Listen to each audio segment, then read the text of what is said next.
Trajo su Biblia, ahora conmigo en la carta del apóstol Pablo a los Colosenses. Y por ahí quiero caminar con usted para poder darnos cuenta de lo que significa esta obra extraordinaria de nuestro Señor Jesucristo como una gran victoria para usted y para mí. Usted y yo y aquellos que nos gustan ciertos aspectos del deporte, sobre todo los que nos gusta el fútbol, hablamos en plural cuando ganamos algo y celebramos alegremente cuando nuestro equipo, nuestro grupo o el club al cual tenemos simpatía gana algo y empezamos a expresar cosas como salimos campeones, empezamos a expresar cosas como ganamos la copa, expresamos cosas como hace rato en realidad Argentina no lo hacemos, pero lo hacíamos hace años, ganamos el mundial, ¿verdad? Y empezamos a animarnos y a alegrarnos con la victoria que otros han hecho en nuestro nombre, o que otros han hecho con nuestro título, o que otros han hecho con nuestra simpatía. Y empezamos a caminar con alegría y con gozo porque alguien ganó por nosotros, o alguien ganó lo que nosotros quizás no podíamos ganar. Porque si me pongo a mirar seriamente a aquellos que nos gusta el deporte, el fútbol, y que muchas veces hemos dicho, ganamos la copa, honestamente capaz diría que nos hemos comido la copa, ¿verdad? Ya no estamos tanto en condiciones como para decir, bueno, juego de 9, juego ahí de enganche o de arquero, sino que de repente son otros los 11 que están jugando. Es el otro el equipo que gana, pero que yo simpatizo y de repente me alegro y celebro esa victoria. Cualquiera de esos triunfos y de esas victorias, si bien pueden producir una cierta alegría en usted y en mí, siempre tienen su límite, tienen su fin. Siempre en algún sentido tienen su estado de evaporación en el tiempo.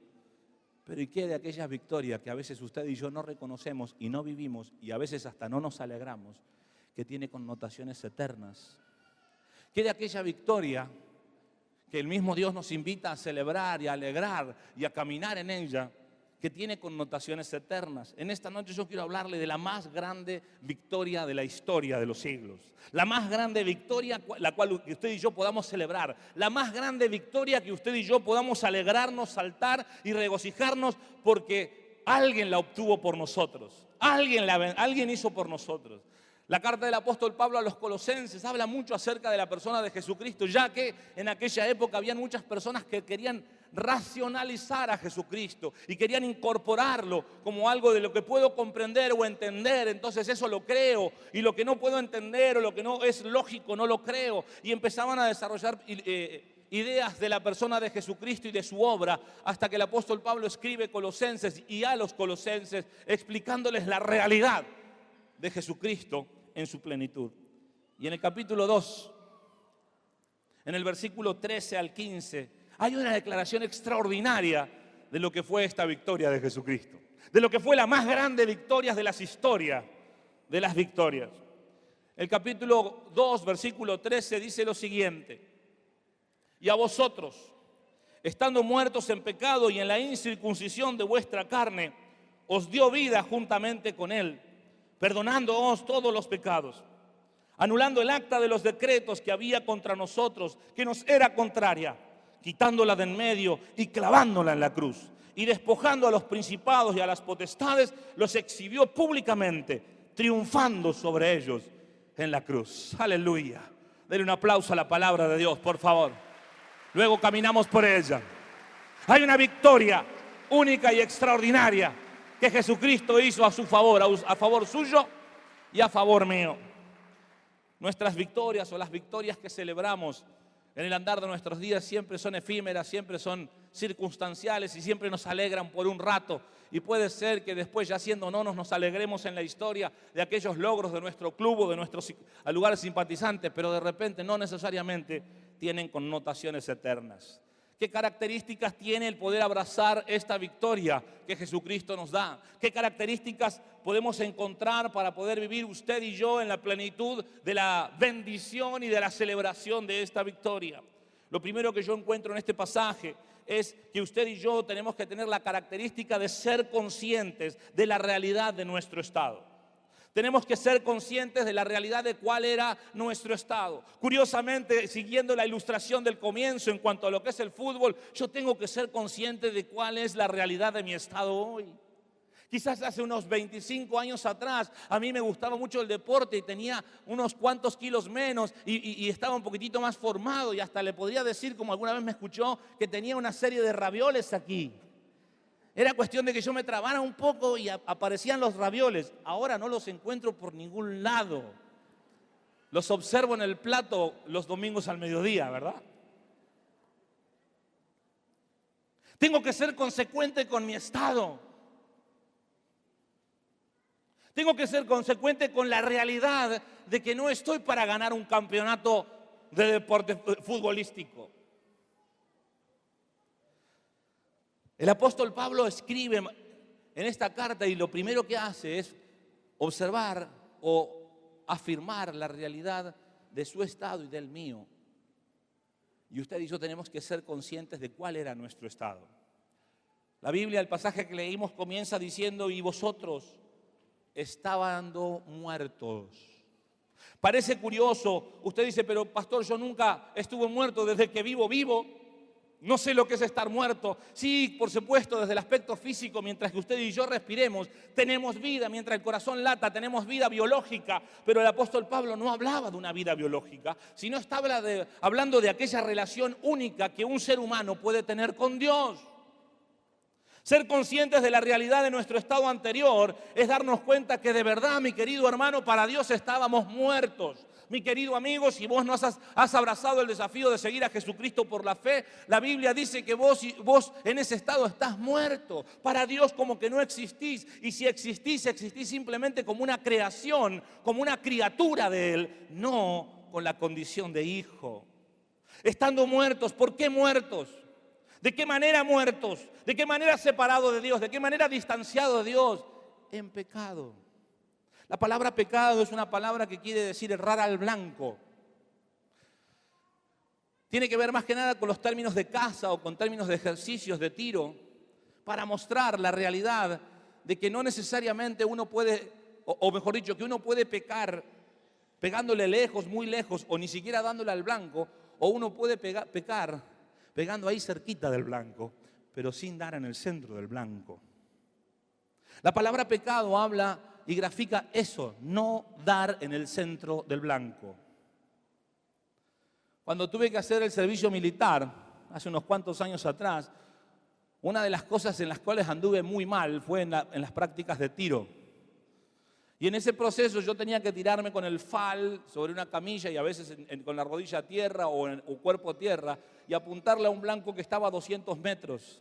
Y si le pegábamos, teóricamente en el centro del blanco, eliminando al soldado enemigo, el soldado tenía que pararse firme y gritar: ¡viva la patria!, al lado después de ese disparo. Pero curiosamente que aquel que no le daba a ninguno del espacio de ese blanco, que tenía aproximadamente 2 metros por 2 metros, o por lo menos 1,5 por 1,5, si no era más grande, tenía que pararse y gritar fuertemente al lado de su lugar de tiro: ¡viva la papa! ¿A que no sabe cuántas veces grité yo y qué grité? Me cansé del almidón, mire.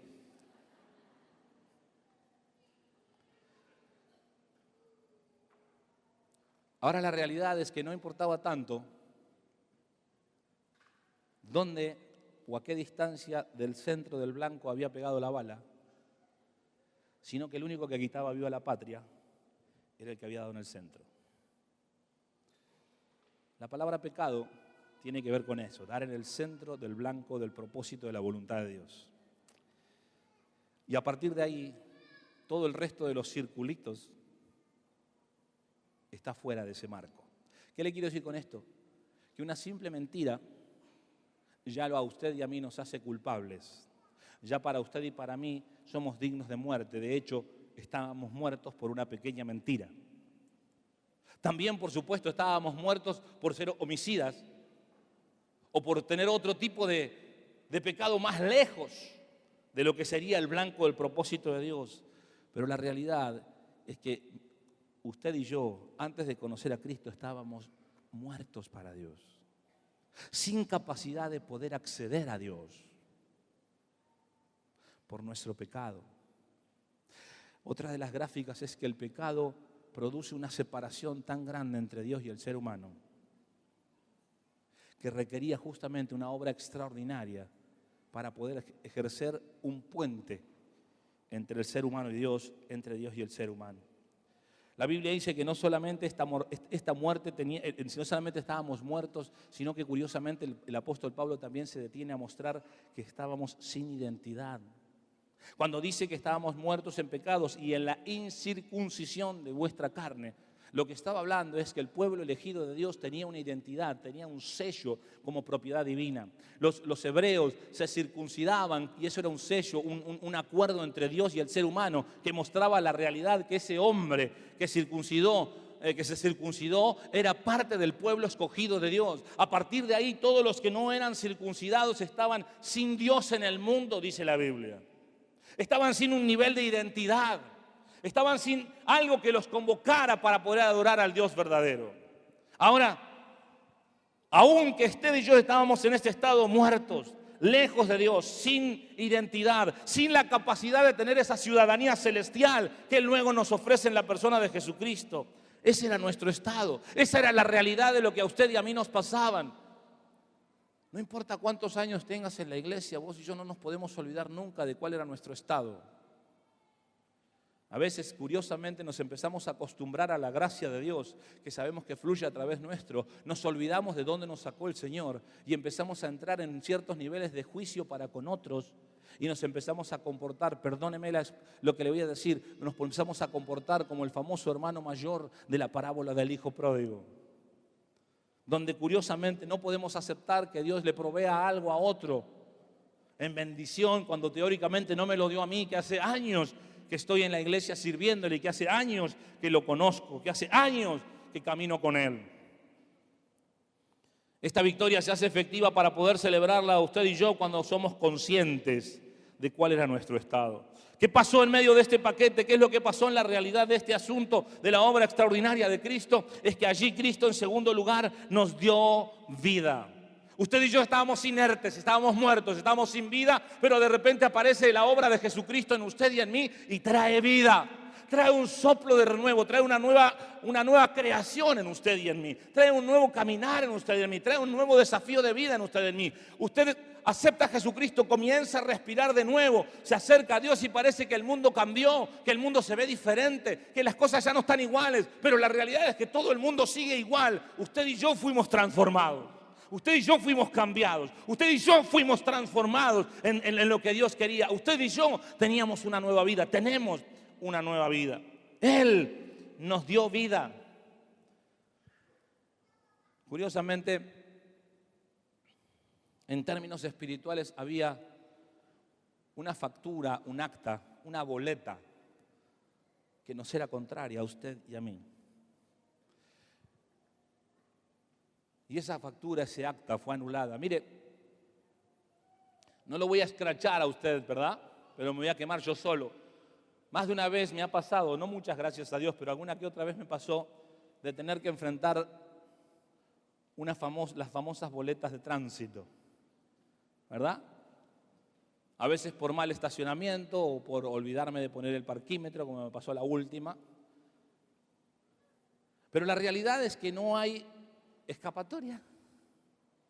O sea, una vez que a vos te aparece la realidad de que tenés una boleta, te libraron un acta, no te queda otra que ir y abonarla. O a lo sumo quizás en la benevolencia del juez de que te libre, pero no hay otra opción. Así era la realidad tuya y mía en lo espiritual.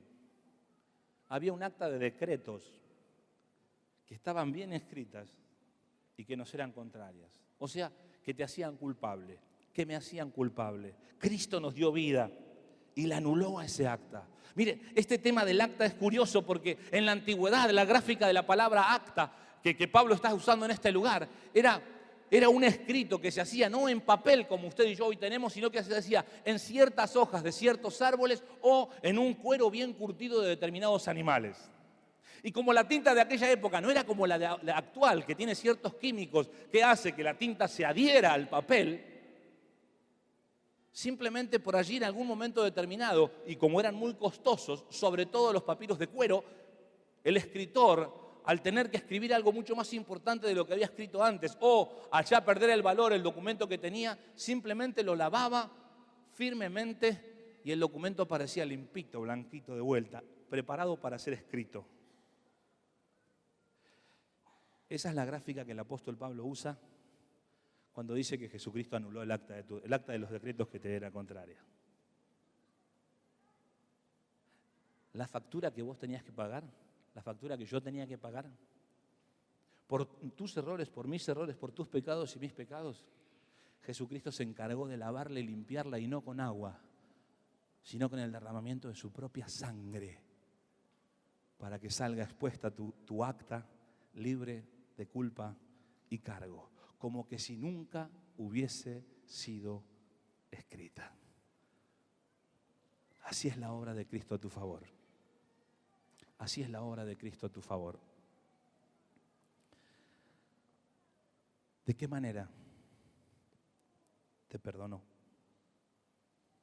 ¿De qué manera la borró? ¿De qué manera la limpió? ¿De qué manera la dejó como nueva? Perdonándote. Perdonándote. Perdonándote.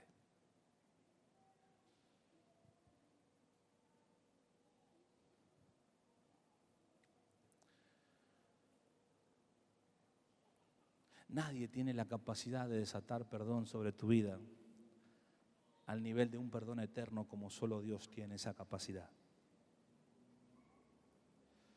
Nadie tiene la capacidad de darte una más grande victoria y una más grande alegría que Jesucristo anulando el acta de los decretos que te era contraria.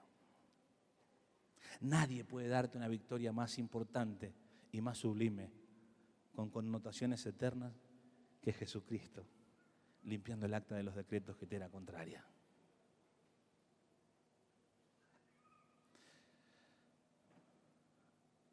No solo la limpió, sino que agarró el sello de su propia sangre y, según lo que Él mismo proclamó en la cruz del Calvario, le puso un sello a ese acta en lo espiritual, que hablándole en griego, Jesús selló ese acta con una palabra que es tetelestai. A ese acta que ya estaba en blanco, porque Él la lavó con su sangre, Jesucristo le puso el sello de tetelestai, que quiere decir pagado, consumado es, cancelada la deuda, anulando el acta de los decretos que te era contraria, sacándola del medio y clavándola en la cruz, para que todo el universo y las esferas celestes vean que el acta de fulano de tal está limpia y tiene el sello de tetelestai, de pagada está la deuda de ese hombre, de esa mujer. Aleluya.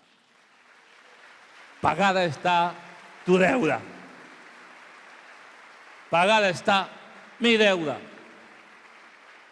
por Jesucristo. Vení a subir, por favor.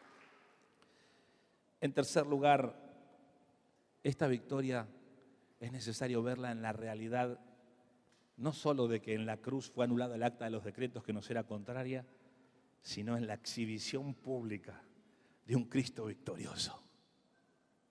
La Biblia no solamente queda el apóstol Pablo en el hecho de decir, buenísimo, anulamos el acta, Jesucristo anuló el acta, le puso el sello, la sacó de en medio, sino que encima se proyecta aún más allá y dice que se encargó de exhibir públicamente. Se exhibió Él públicamente triunfando sobre todo poder del mal, sobre todo aquello que te cautivaba, sobre todo aquello que hacía que vos y yo tendamos a irnos lejos de Dios, a distanciarnos cada vez más de Él. La gráfica real de eso es un ejército conquistador, vencedor, victorioso, entrando a una ciudad en celebración por la victoria obtenida. El ejército triunfante venía con carros donde traía el botín de todo lo que le había despojado al ejército vencido. Y detrás de todo ese botín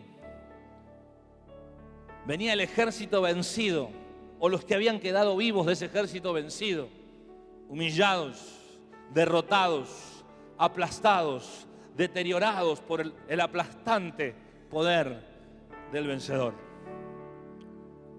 La Biblia aquí nos dice: despojando a los principados y a las potestades. ¿De qué los despojó? De tu persona. Vos sos el más grande botín que Dios quiere exhibir.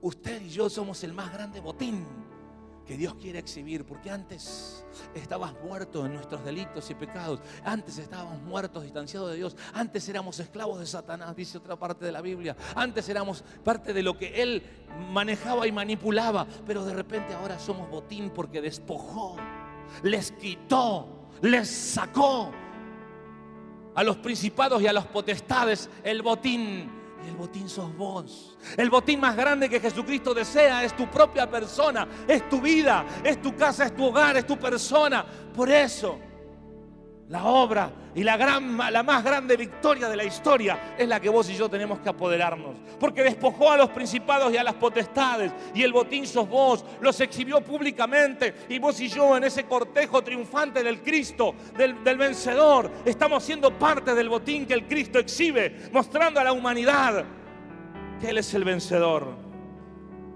y que nuestros peores 3 adversarios están siendo o fueron derrotados. Porque curiosamente la Biblia enseña que el pecado fue derrotado en la cruz del Calvario. Con razón el apóstol Pablo escribe y dice: no reine pues el pecado en vuestro cuerpo mortal, de modo que lo obedezcan en sus deseos contaminados, ni tampoco presenten vuestros miembros al pecado como instrumentos de iniquidad, sino preséntense ustedes mismos a Dios como vivos de entre los muertos, y vuestros miembros a Dios como instrumentos de justicia. Porque el pecado no se enseñoreará de vosotros, pues no estáis bajo la ley, sino estáis bajo la gracia. Victoria de Jesucristo sobre usted y para usted. Usted botín de Dios, usted y yo botín de Dios, rescatado de las garras del infierno, de las tinieblas y del camino de perdición eterna. El pecado fue vencido en la cruz, la muerte fue vencida en la cruz. El apóstol Pablo escribe y dice: ¿dónde está, oh muerte, tu aguijón? ¿Dónde, oh sepulcro, tu victoria? Ya que el aguijón de la muerte es el pecado y el poder del pecado, la ley, más gracias sean dadas a Dios, que nos da la victoria por medio de nuestro Señor Jesucristo. Aleluya, la muerte ha sido vencida. El único poder que tiene es hacer que dejes de respirar, pero no es una muerte eterna, ni mucho menos una condenación distante de Dios. Satanás fue vencido en la cruz, y el Dios de paz aplastará en breve a Satanás bajo sus pies, bajo vuestros pies. La gracia de nuestro Señor Jesucristo sea con todos vosotros. Aleluya. No hay poder ni del pecado, ni de la muerte, ni del diablo que pueda con usted. Tanto el poder del pecado, o tanto el pecado, la muerte como el diablo son parte del cortejo que vienen siendo humillados por el victorioso Rey, por aquel que logró la más grande y extraordinaria victoria de todos los tiempos y de la historia de la humanidad y del universo, a favor suyo y a favor mío. Y usted y yo somos ese botín de Dios, porque usted y yo sí que somos importantes para Dios, sí que somos importantes para Dios.